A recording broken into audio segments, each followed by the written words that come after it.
sharing this one and only life, ending up just another lost and lonely wife. You count up the years and they will be filled with tears.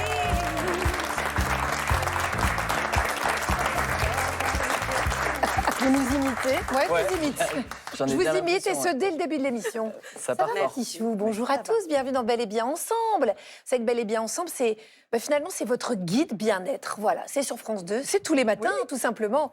Alors l'idée, c'est d'aller de mieux en mieux et c'est grâce à eux, Arnaud, Sarah, notre public qui sont là. Et je vais vous faire une petite devinette pour trouver quel est le thème du jour. Quelle est la première question qu'on se pose tous les matins en se réveillant? Où suis-je? Ah oui, où suis-je? Où suis-je? Ouais. Oui, alors là, vous avez peut-être une maladie neurodégénérative, c'est autre chose. Non, mais c'est vrai, on se dit quel temps il fait. Oui, parce que c'est quand même hyper logique. Parce que de là dépendent les migraines potentielles, les articulations, l'humeur. La météo joue un rôle essentiel sur notre bien-être et notre santé. On va vous expliquer pourquoi elle décide de tout dans notre vie. Au programme ce matin, 70% des Français se disent météo sensibles. Leur morale dépend de la météo. C'est le cas de Kitri, qui est sujette aux dépressions saisonnières de l'hiver. Elle va nous expliquer comment elle a adapté son quotidien autant qu'il fait, tout simplement. La météo change notre humeur, mais aussi le cours de l'histoire. Pour le météorologue Louis Baudin, sans certaines conditions climatiques favorables, on n'aurait jamais découvert l'Amérique et la France ne serait jamais devenue le plus prestigieux producteur de vin au monde. Rien que ça. Et puis pour comprendre comment la météo gouverne notre cerveau, nous accueillons notre neuropsychologue préférée, Sylvie Chocron est avec nous.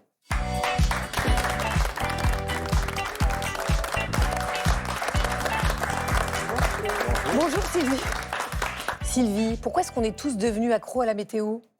Parce qu'il ne vous a pas échappé qu'en ce moment, on vit dans un monde qui est très incertain. Incertain vraiment à tout point de vue. Et le cerveau n'aime pas du tout l'incertitude. Si la météo s'y met, et si du coup, comme on le dit, il n'y a plus de saison, si tout d'un coup, c'est l'été en plein hiver, il grêle au Maroc, au printemps, enfin... Ça nous perturbe énormément. Et voilà pourquoi on devient presque dépendant aux prévisions météo, parce qu'on a envie qu'on nous prévienne, qu'on nous dise quel temps il va faire, qu'on puisse se préparer, qu'il y ait une logique là-dedans et qu'il n'y ait pas d'incertitude en plus au niveau de la météo. Oui, parce que s'il y a une chose qu'on ne peut pas contrôler, c'est bien ça. On estime qu'il y a 30 millions de météomaniaques, c'est-à-dire des gens qui consultent les applis matin, midi et soir, les fameuses applis météo. Moi, j'en ai 3-4 et je les compare. Est-ce que vous avez aussi la météo marine? Parce que moi, j'ai aussi la météo marine quand je suis au bord de la mer. Et je regarde même les conditions de surf quand je suis sur le bitume. Donc, voilà. Alors, que raconte ce besoin très actuel de connaître le temps en permanence, Sylvie? Non, mais c'est vraiment, justement, reprendre le contrôle un petit peu, reprendre la main sur ce qui peut nous arriver. Et évidemment, on est tellement sensible à la lumière, on va en parler, à la température, à la pression atmosphérique, qu'on a véritablement envie de maîtriser ce qui va nous arriver chaque jour. Sarah, vous avez fait une découverte en préparant cette émission, et c'est pas la première, hein. C'est la deuxième. Ça a changé la face du globe, croyez-moi. Non, mais j'ai appris que 20 à 30 minutes de soleil par jour, ça suffit à booster la sérotonine, l'hormone du bonheur. Ah bah voilà, c'est pour ça. Voilà, et moi, en ce moment, vu qu'il fait beau, ma sérotonine, elle est au max. Il m'en faut pas plus pour danser et chanter dans la rue avec des inconnus. Quand il fait beau, on a envie de danser, on a envie de chanter. Born in a USA, born in a USA. Wouh! On est d'accord que l'humeur des gens est mieux quand il fait beau. Ouais, je sens que les gens sont plus souriants, plus heureux. Ils entendent une chanson qu'ils aiment bien. Vous avez fait du bien, en tout cas, à nous. Et vous me prenez dans votre groupe? Ouais, on va essayer. Après, on n'est pas beaucoup dans notre groupe. Hein, donc, D'accord, bon. Et puis, à deux, ça veut dire qu'il faut diviser tout ça, tu vois. Donc, Bon, je passe mon tour, il n'y a pas de souci, c'est pas le premier échec. Mais c'est bien, vous avez trouvé des petits acolytes. Mais c'est ça. Des gens qui se déguisent, qui sont heureux, qui sont pleins de sérotonine. Tout ce que j'aime. Ça vous va très bien. Alors, le beau temps nous rend joyeux. On aura l'occasion donc d'en parler grâce à vous, Sarah. Sarah, je vous laisse rejoindre notre public qui est très joyeux aussi, qui va aussi faire votre danse du soleil. Je le sens. Alors, pourquoi, quand le temps est à l'orage, nos articulations font ce bruit? Ça, c'était Arnaud qui vient de faire un squat.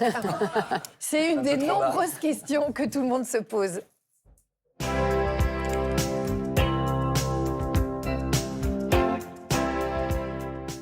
Alors, avant d'accueillir notre témoin, je voudrais vous préciser que si vous avez des questions bien-être, que vous êtes à la recherche de solutions, vous pouvez nous contacter sur les réseaux sociaux de l'émission. Et c'est ce qu'a fait Jennifer. Bonjour Jennifer. Bonjour. Merci d'être avec nous pour venir témoigner.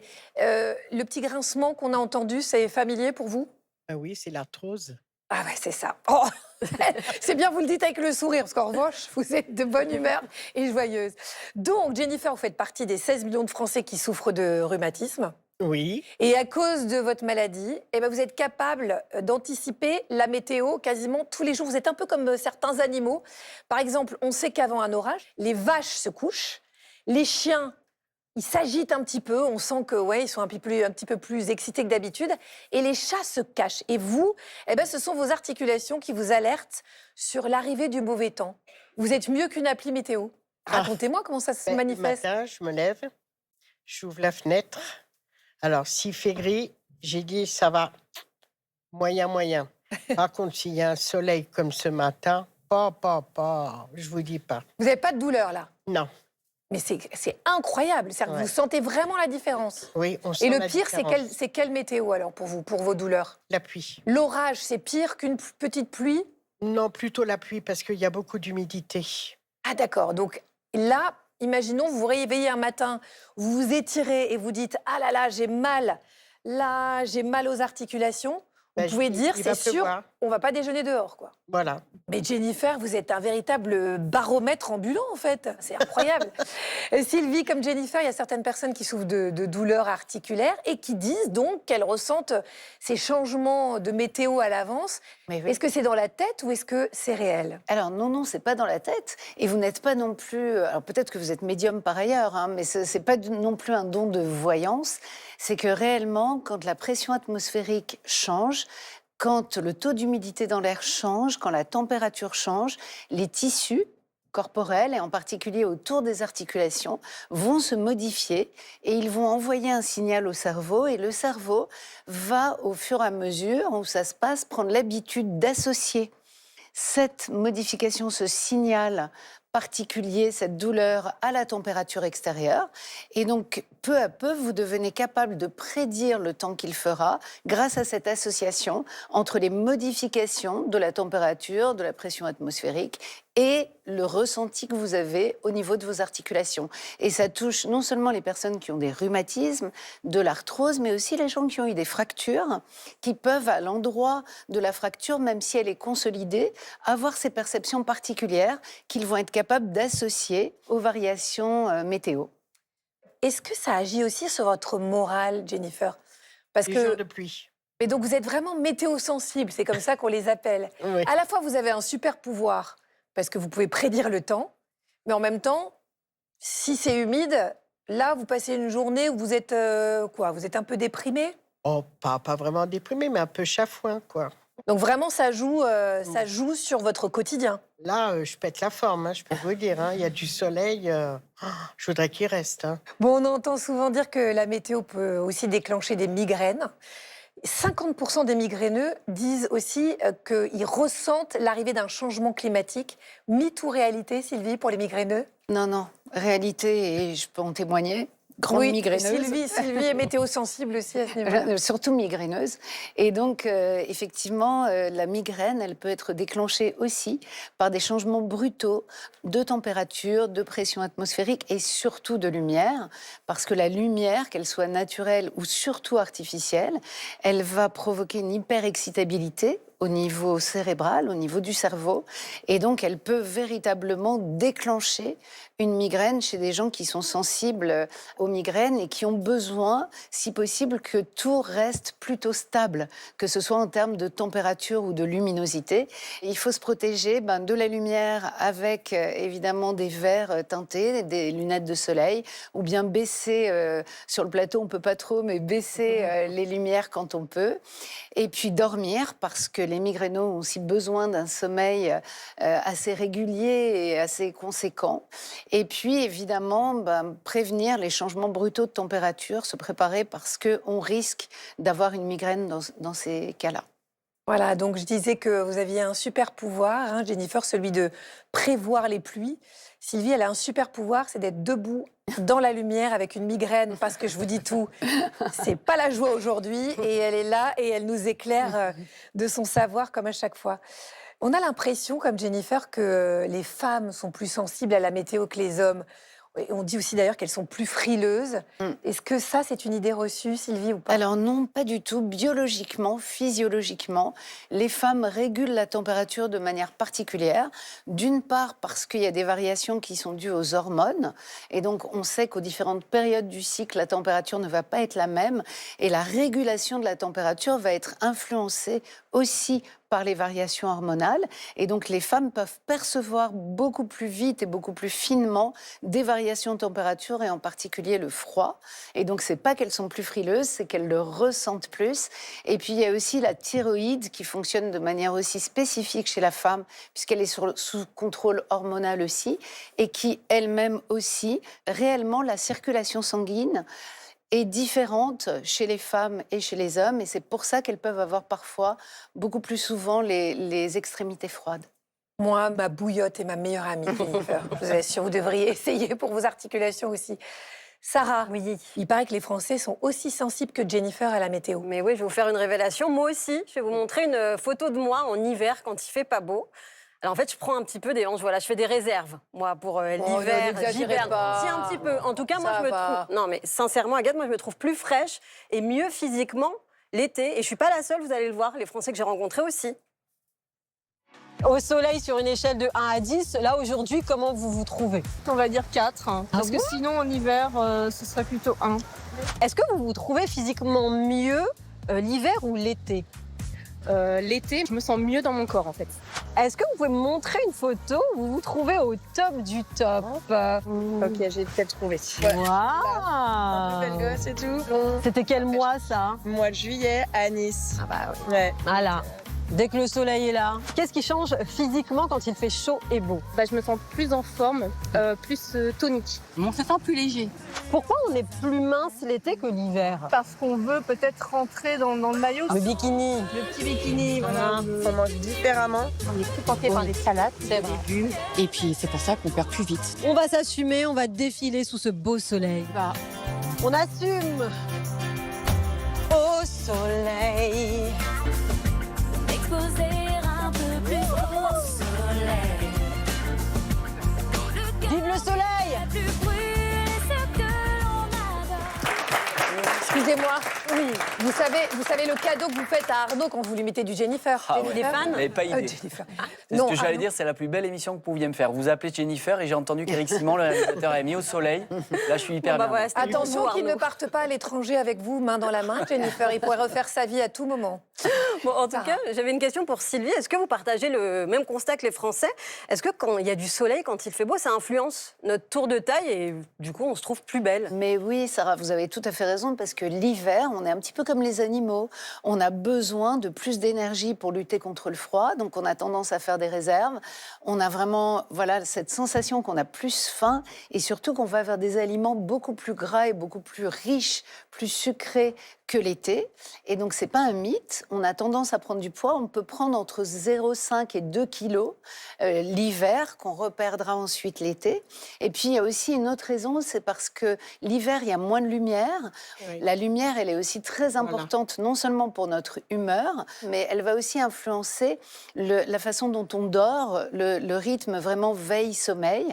Et puis, à la fois, la mélatonine qui gère le sommeil, qui est influencée par la lumière, va nous donner aussi parfois plus faim l'hiver que l'été. Et donc, tout ça contribue à faire que l'hiver, on va manger plus. Et l'été, dès que le soleil arrive, non seulement ça va avoir un rôle sur le corps, comme vous l'avez dit, vous vous sentez mieux, vous avez moins mal, mais en plus de ça, ça va avoir un rôle sur l'humeur.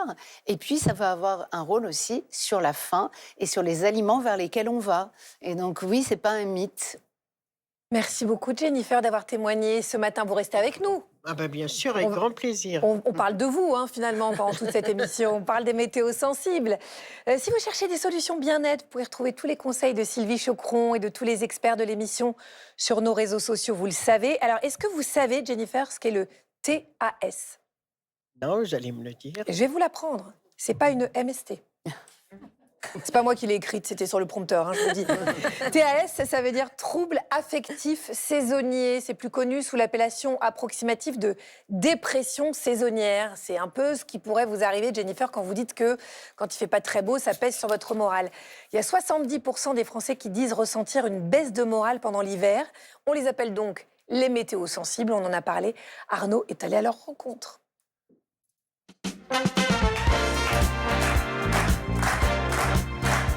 Alors, je ne suis pas allé la chercher très très loin, parce que chez nous, à la rédac, c'est Clémentine qui est météo-sensible. C'est notre reporter qu'on adore, qui a toujours le sourire. Et alors, elle, la pauvre, elle vient du Sud. Donc, vous imaginez bien que le choc pour elle a été très rude quand elle est arrivée à Paris. Oh, la Je pense qu'elle pauvre. elle consulte même pas ses applis Et météo. maintenant, elle est à Paris 18. Ça la plombe. Ce qu'elle a fait, c'est que pour ce sujet, elle a partagé son spleen avec Kitri, qui, elle, alors c'est un degré au-dessus, elle est météo hypersensible, et vous allez voir pourquoi. Elle, ce qu'elle a fait, c'est qu'elle a carrément organisé toute sa vie autour de la météo. Donc autant vous dire que quand l'orage pointe, c'est un gros film d'horreur. Eh coucou Clem, ça va? C'est sympa que tu m'appelles. Regarde où je suis. Il fait super beau. Et super chaud en plus. Et toi, comment tu vas? Bah non, ça va pas. J'ai froid, il pleut. Ah oui. Alors Clémentine s'est demandé si elle était la seule à vivre aussi mal le mauvais temps. Elle est donc partie à la rencontre de Kitri, chercheuse en économie, pour qui l'été et surtout le soleil est une véritable raison de vivre. Bonjour Clémentine. Bonjour Kitri. Tu es rayonnante. Merci. C'est grâce au soleil. Kitri est originaire du Sud-Ouest, alors à son arrivée à la capitale il y a 3 ans, ça a été un véritable choc. La découverte de la grisaille et du froid parisien a totalement bouleversé son moral. La Kitri, l'été et la Kitri l'hiver, c'est quoi la différence? Franchement, ça. Enfin, il y a des moments, je me dis, ça n'a rien à voir. Enfin, l'hiver ici peut être très humide et froid. Et c'est.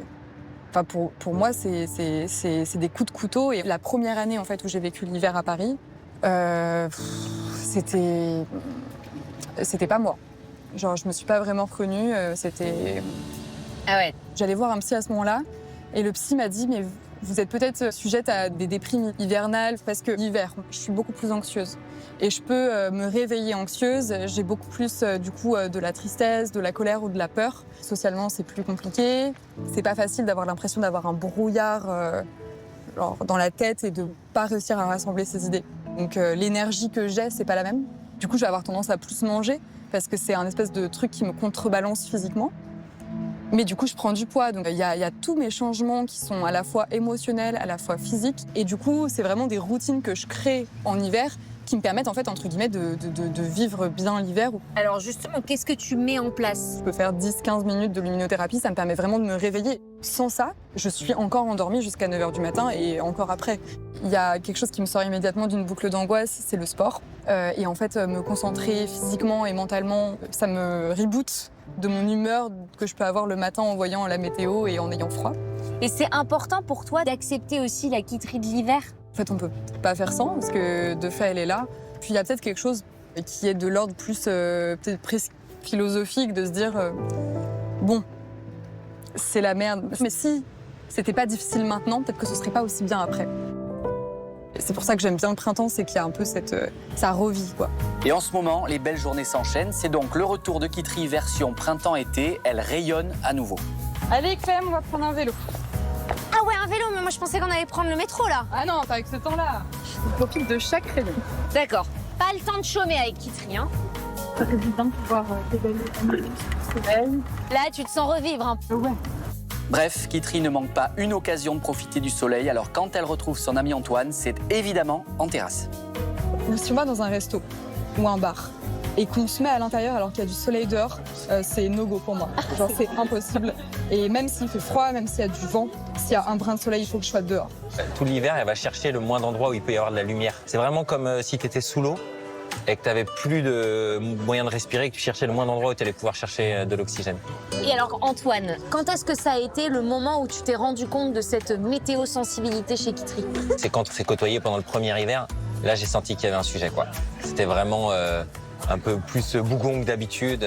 C'était rare, parce que c'est plutôt quelqu'un qui est toujours de très bonne humeur. Le passage de l'horaire d'été à l'horaire d'hiver, là, c'est la catastrophe. Terrible. Et c'était vraiment winter is coming, quoi. Quand il fait beau, je pense souvent à Kitri parce que je me dis ça va être un bon jour pour elle.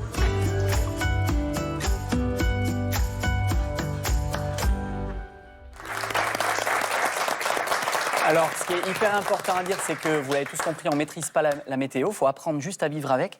Si je peux vous donner 2 conseils, c'est que si vous en avez ras-le-bol de la météo où vous habitez, vous pouvez vous expatrier. Et moi, je suis parti en tournage dans 2 endroits. Il y avait l'Islande, on est tombé dans une période de l'année où à 14h, il faisait nuit, donc il faut être prêt aussi. Ou autrement, si vous voulez du soleil, Los Angeles, plus de 300 jours de soleil par an. Ah ouais, c'est un bon choix aussi. Ah oui, c'est ça. Mais apparemment, c'est là où vous partez avec Jennifer. On y va tous les deux, on ne voulait pas le dire, partez j'avais pas vivre à- officialisé. On va se régaler, Jennifer. Si je peux me permettre, bon, Los Angeles, c'est très bien, mais il y a une plage que j'aime, moi, beaucoup. Ah d'accord, elle est en train de préparer son avenir. C'est la plage de la Caravelle en Guadeloupe. Et c'est là où il y a la maison de Alain Gillot-Pétry. Il faut lui rendre hommage aussi. On ira voir. Moi, je suis ouvert, Voilà. hein. Mais la plage de la Caravelle en Guadeloupe, ah, si Dieu veut, j'y retourne. Je vais nous trouver une petite maison là-bas. Eh ben c'est beau. On est en train d'assister à une histoire d'amour qui se crée en direct, mesdames et messieurs. Levez la main si, comme Kitri, vous ressentez une baisse de morale quand il pleut dans le public. Ah oui. Ah oui, quand même. Quasiment 100%. Non, pas monsieur. Vous, ça va. Tranquille. Moi, j'aime bien quand il pleut aussi. Ah oui. Sarah, il y a quelqu'un du public qui a envie de parler de la pluie et du beau temps Mais aussi, oui. j'ai l'impression. Emma qui nous vient du sud. Et oui. Je viens du sud. Vous allez comprendre pourquoi j'ai mis ce petit indice sonore. Allez-y.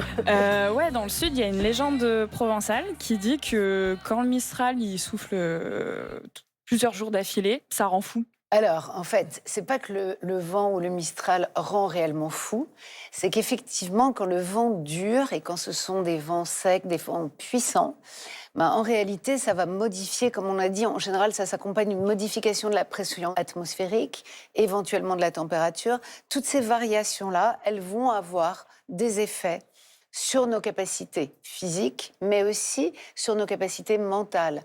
Et donc, on sait que, par exemple, ces vents violents peuvent générer plus d'anxiété. Il y a eu une étude qui a été faite en Suisse qui a montré que ce qu'on appelle le Föhn, là-bas, qui est un vent qui est l'équivalent de votre Mistral, peut effectivement produire des dérèglements sur le plan de l'humeur, avec beaucoup plus d'anxiété, voire même dépression. Et donc, c'est vraiment pas un mythe, d'autant que si vous habitez le Sud et que vous avez subi le Mistral, vous avez vu ce que c'est que de se déplacer dehors quand il y a du Mistral. Toute votre attention est vraiment recrutée pour lutter, marcher contre le vent. Et donc, c'est pas que ça rend fou, c'est que forcément, ça nous empêche d'être disponibles sur le plan intellectuel et on peut avoir cette sensation de ne pas pouvoir utiliser nos capacités. Mais ce qui rend fou, en fait, aussi, c'est que ça ne se calme pas. Ça vous étourdit. En fait, il y a cet C'est non-stop, étourdissement. quoi. C'est comme si vous étiez dans le tambour de la machine à laver.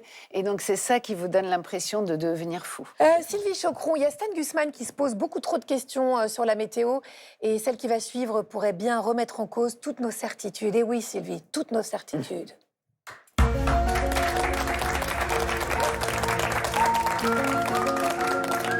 Agathe, oui, mon j'ai l'impression qu'on nous ment depuis l'enfance, depuis tout petit, que nos mères complotent contre nous et nous endoctrinent avec des phrases du genre « mets ton manteau, tu vas tomber malade hein, le froid qui rend malade.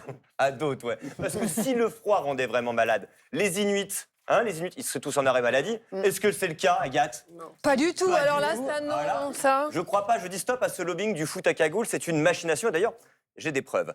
Regardez ces bébés suédois qui font la sieste dehors par moins 15. Si l'air glacé les rendait malades, comme on dit, ils finiraient tous en sorbet. Est-ce que là, encore une fois, c'est le cas? Oh non, Stanislas, non, non, non. Au contraire, ils s'en portent bien mieux. Car le froid, quand il est bien géré, agit comme un entraînement naturel pour leur immunité. Déjà, l'air bien frais est beaucoup plus sain que l'air confiné de nos salons surchauffés où l'on échange nos miasmes avec des bébés nettement moins exposés au virus. Ah, tiens. Ensuite, quand on se les gèle, on stimule la circulation sanguine, ce qui renforce nos défenses naturelles. On devient donc plus réactif aux agressions extérieures. Vous voyez, on nous ment. Sans oublier un truc tout bête. Les bébés dorment mieux par 0 degré, c'est connu. En fait, le froid, c'est le signal qu'attend notre corps pour s'endormir. Sylvie, on est d'accord? Bien sûr. Parfaitement. C'est le carburant de l'immunité, le sommeil. Donc voilà, c'est QF2. Et après tout ça, on voudrait encore nous faire croire que le froid rend malade. Moi, je dis, il faut ouvrir les yeux. Il faut se demander à qui profite ce complot, à qui profite le crime? Le syndicat du bonnet? Le cartel de la doudoune. Sylvie, je compte sur vous pour établir la vérité. Prouvez-nous que vous n'êtes pas sous influence. Stan. La France vous regarde. Est-ce que le froid rend vraiment malade? Alors Stan, Ne d'abord... mentez pas, Sylvie. D'abord, je commencerai par dire que je n'ai aucun conflit d'intérêt avec le syndicat du bonnet ou des écharpes ou des chaussettes. Et je continuerai en disant que vous avez raison. Ah, voyez. Le froid ne rend pas malade. En On n'attrape réalité, pas froid, quoi. Il était temps de exactement. dire sur une On a- télévision française. Exactement. En fait, ce qui se passe, premièrement, comme vous l'avez dit, c'est que quand il fait froid, qu'est-ce qu'on fait? On a tendance à être dans des environnements clos, fermés, moins ventilés, où du coup, les virus, les bactéries prolifèrent bien plus qu'à l'extérieur. Donc, évidemment, on a plus de risques de tomber malade. Et puis ensuite, ce qu'on sait souvent pas, c'est que quand il fait très froid, on a une modification aussi de nos muqueuses, que ce soit dans la gorge, dans le nez, même dans les bronches. Et donc, cette modification des muqueuses les rend plus fragiles et fait qu'elles vont pouvoir accueillir beaucoup plus facilement des virus. Et donc, c'est indirectement que le froid va peut-être faire que nous sommes plus malades. Mais ce n'est pas le froid en lui-même qui nous rend malades. Voyez. D'autant que les virus, eux, le froid, ça leur convient très bien. Ils résistent au froid, ils vivent encore plus longtemps dans des températures froides que dans la chaleur. Et donc, de fait, pour toutes ces raisons, on aura plus, nous, de risques de tomber malade. Mais ce ne sera pas le froid qui nous aura rendus malades. Voilà, vous savez, on peut l'applaudir. Elle a rétabli la vérité. Bien joué, Sylvie. Eh oui, le froid n'est pas un virus. Et c'est vrai que c'est très impressionnant quand on va dans les pays du Nord, au Danemark par exemple, à la sortie des restaurants, il y a plein de couffins comme ça de bébés qui dorment dehors. Il y a certaines crèches qui s'y mettent maintenant en France. Bon, alors, sans certains vents favorables, Christophe Colomb n'aurait jamais découvert l'Amérique en 1492. C'est pas la seule fois que la météo a changé le cours de l'histoire. On va en parler tout de suite avec notre prochaine invitée.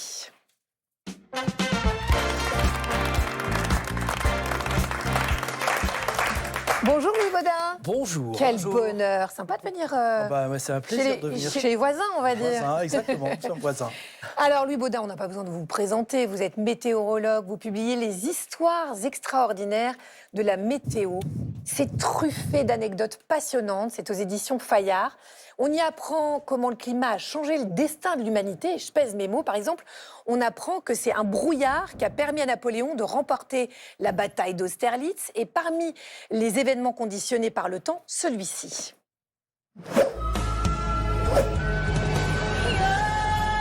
Alors, moi, je pensais que le Titanic avait coulé et emporté Jack à cause d'une erreur humaine. Ça, c'est ce que je crois, tout le monde pense, même dans le public. Et vous dites que non, vous dites que c'est la météo qui a précipité le destin des 2200 pauvres passagers. Exactement, la météo n'a pas été très sympa ce jour-là parce qu'en fait, effectivement, il y avait une mer très calme, ce qui peut paraître paradoxal. On n'était pas très loin de Terre-Neuve, pas très loin de Nord, donc en général, la mer est très agitée. Là, au contraire, elle était très calme. Donc, malheureusement, le Titanic pouvait marcher très vite, aller très très vite sur l'eau. Et puis, là, il y a une conjonction de beaucoup de phénomènes. Tout d'abord, cette mer très très calme a complètement trompé les veilleurs qui étaient sur le Titanic et surveillaient quand même l'environnement. Il y en a toujours, et notamment. Oui, il faut qu'il y ait des gens éveillés quand même. Exactement. 24 heures sur 24. Voilà. Et en fait, quand ils ont vu ces icebergs qui étaient annoncés, ils ont été trompés sur la distance à laquelle se trouvait cet iceberg. Et donc, au moment où ils se sont rendus compte qu'il était beaucoup plus près que ce qu'ils imaginaient, c'était trop tard. C'était trop tard. Et pourquoi est-ce que c'était trop tard? Parce qu'il y a une autre conjonction qui vient s'ajouter à ça. Et celui-là est très important. C'est la dimension sociétale. C'est que ce capitaine avait en main un bateau qui devait battre le record de la traversée, qui était le fleuron de ce qu'on savait faire. Donc même si on l'a averti, attention, il y a des icebergs, il s'est dit, c'est pas grave, mes veilleurs vont faire le travail, moi je continue pleine machine, à pleine vitesse. Et donc ça aussi c'est une erreur. Enfin, pour connaître bien la mer, parce que j'ai aussi fait quelques courses et quelques traversées atlantiques, quand les conditions deviennent difficiles, on fait très attention, oui, on ralentit, faut être en hypervigilance, on est en hypervigilance. Et bien là, poussé par cette nécessité de record, il y a une conjonction d'événements qui ont mené à cette voilà, donc, et météorologique et donc humain. Humain. Comme vous le dites. Il ne faut jamais que les deux se séparent si on veut. C'est ça. La météo, elle peut causer des catastrophes, mais elle est aussi à l'origine de certains mythes. Alors évidemment, on connaît tous l'histoire de Moïse, qui aurait ouvert la mer Rouge en deux avec son bâton. Alors vous expliquez que ce miracle pourrait avoir une explication météorologique très Ouais, sérieuse. Il y a ouais. des scientifiques qui sont penchés là-dessus. Exactement, c'est-à-dire qu'en fait, alors un principe physique, je ne vais pas aller jusqu'au bout de l'explication, c'est un peu compliqué, mais retenez juste que quand un vent souffle sur une surface liquide, eh bien ce vent, il va déporter les particules en surface vers la droite. Donc ça veut dire quoi? Ça veut dire que si ce vent souffle très très très longtemps, eh bien l'eau va finir par s'accumuler. Et à l'endroit où il souffle, s'il n'y a pas une grande profondeur, eh bien il ne va plus y avoir d'eau. Et on pense que dans certaines parties du Moyen-Orient, là où les premières légendes ont pu se construire, il y a eu ce phénomène sur un endroit où on avait effectivement peu d'eau. Et à cet endroit-là, il est probable que ce vent ayant soufflé des jours et des jours, il y a eu temporairement plus d'eau. Donc ça a peut-être créé cette histoire et cette légende, parce qu'évidemment, quand le vent s'est arrêté, l'eau est revenue. Donc voilà pour Vous avez créer cassé cette un miracle, là, Louis Baudin. En tout cas, il y a une explication physique. Après, C'est ça. Sarah. Oui, alors moi je suis avec Noël qui se questionne sur un drôle de phénomène météorologique. Indice sonore, c'est mon nouveau truc ça. Noël, expliquez-nous pourquoi le tonnerre. Alors moi j'aimerais savoir Sylvie, en fait quand je suis chez moi et qu'il y a un orage, j'adore écouter le son de la pluie sur le toit ou sur les fenêtres, ça m'apaise et me permet de dormir quasi instantanément et je me demande du coup pourquoi. Alors, vous avez tout à fait raison et je pense que vous n'êtes pas la seule dans ce cas-là. Il y a plusieurs raisons qui peuvent expliquer ce phénomène-là.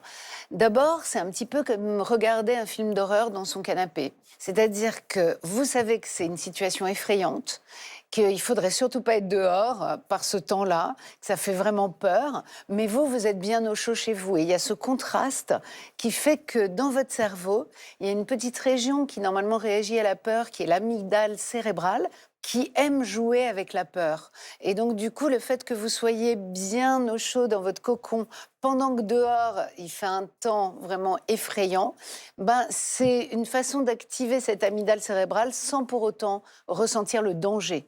Donc ça, c'est la première chose. Et puis ensuite, la deuxième chose, c'est que ces bruits-là, la pluie régulière, par exemple, c'est comme un petit peu un bruit blanc, c'est-à-dire un bruit qui va masquer tous les autres bruits et qui va éventuellement vous apaiser parce qu'il est prévisible. C'est un bruit que vous connaissez, c'est très rassurant pour le cerveau. Et puis enfin, la troisième explication peut-être, c'est que on est quand même coupé de la nature le plus souvent. Et quand on assiste à ces phénomènes météo, ça nous reconnecte en quelque sorte avec la nature. Et on aime ça, d'autant plus qu'on n'en souffre pas, qu'on est bien à l'abri chez soi. Voilà, tant que le chauffage et l'électricité ne pètent pas, Exactement. on est bien. Merci beaucoup pour cette question. Alors, on soulage nos articulations fatiguées, Louis, fatiguées par le temps. Je dis M comme un emblème. Je dis M et je le sème sur ma planète. On accueille notre kiné préféré.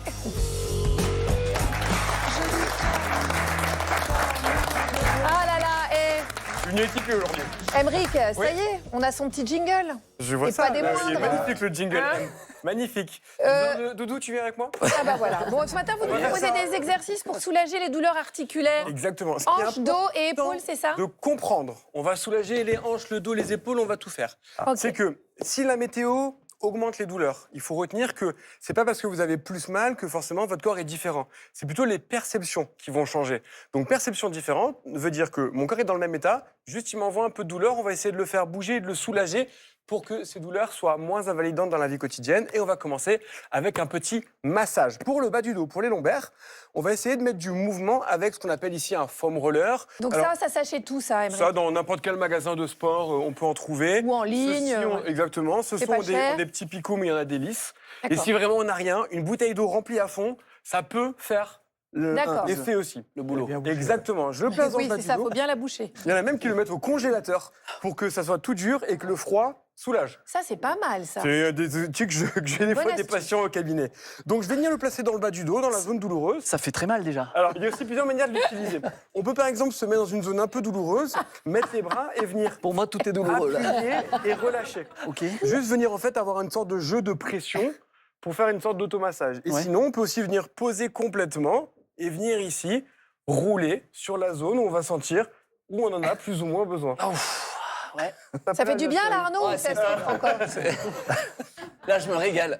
Mais ça enlève la douleur directement? Non. Alors, c'est un peu le côté genre. t'as mal ici, je te tape là, et du coup, t'as mal là. L'idée, c'est que le massage en lui-même peut être sensible, mais c'est le fait de le répéter régulièrement qui va permettre de diminuer le niveau de la douleur. Parce qu'une fois encore, si votre dos devient douloureux à cause de la météo, il est dans le même état, il faut juste essayer d'éteindre ce message. D'accord. Les hanches. On va essayer de faire un exercice en dynamique qu'on appelle le 90-90, parce que la position initiale, en théorie, on est censé avoir à peu près un angle de 90 degrés au niveau du genou et de l'autre genou. Si vous êtes à 85 ou 105, ne vous inquiétez pas, ça marche tout aussi bien. Une fois qu'on est positionné ici, je mets les mains au sol, j'essaie de me redresser. Et là, je vais essayer de venir pivoter ici au niveau de mes hanches et aller chercher l'autre côté. Là, chérie. Ok. Alors, oui. Donc là, très bien, ce qu'il y a, c'est que 90 degrés, c'est ça. Là, autant 5 degrés d'écart, ça ne me dérange pas. Autant là, on n'y est pas trop. Donc, 90 degrés ici. Ok. Ils sont mignons tous les deux. 90 degrés ici, mais je ne vais pas trop y toucher. Et 90 degrés à peu près à ce niveau-là. Voilà. Donc là, on est dans la bonne position. Et une fois qu'on est là, je viens envoyer mes deux jambes de l'autre côté. Et là, c'est censé quoi? Soulager le dos? Non, les hanches. Les hanches. Ouais, exactement. Parce que là, moi, j'ai l'impression que ça a fait sur creuser. Ouais, voilà. Voilà, plus relâché. Et là, on y va. On va venir. Donc là, ici, on va envoyer la jambe et l'autre en même temps.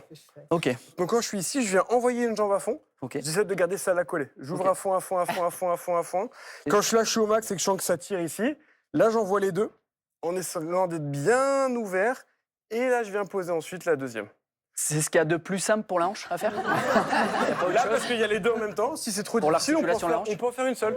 Okay. Donc je me mets ici et je vais juste venir ouvrir une seule et relâcher. Ok.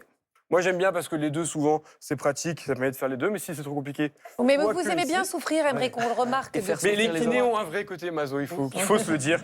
Il faut se le dire. Et pour les personnes qui nous regardent, il faut le reproduire ça combien de fois à peu près? L'idée, c'est une bonne question, l'idée, c'est de le faire environ une dizaine de répétitions, aller-retour, en prenant vraiment le temps d'aller chercher un maximum d'amplitude. Je peux prendre 30 à 1 minute de repos, 30 secondes, 1 minute, et je refais 3-4 tours d'affilée. Ça fait du bien. Je peux même le faire le matin et le soir, par exemple, en fonction de comment je me sens. Et est-ce qu'il faut vraiment aussi, souvent on le dit dans vos exercices, décortiquer le geste, c'est-à-dire le faire vraiment au ralenti? C'est ça la clé? Tout dépend quel est l'objectif. Là, l'objectif, en cas de douleur en lien avec la météo, c'est juste de faire bouger. Donc, en effet, on prend le temps d'être bien droit et de bouger dans tous les sens. Mais il n'y a pas de formule magique ou de protocole parfait. C'est plutôt écouter ses propres sensations. Si je me sens mieux en étant un peu plus penché en arrière, et que ça me fait du bien, aucun problème. Si je me sens mieux en étant plus droit et en prenant vraiment le temps d'aller ouvrir et de mettre plus d'étirements, aucun souci. De manière générale, le mouvement soulage un peu plus que les étirements dans ce cas-là. Mais le plus simple, ça reste quand même d'expérimenter dans son propre corps comment je me sens. Merci beaucoup, Aymeric. Avec plaisir. Bravo pour cette vidéo.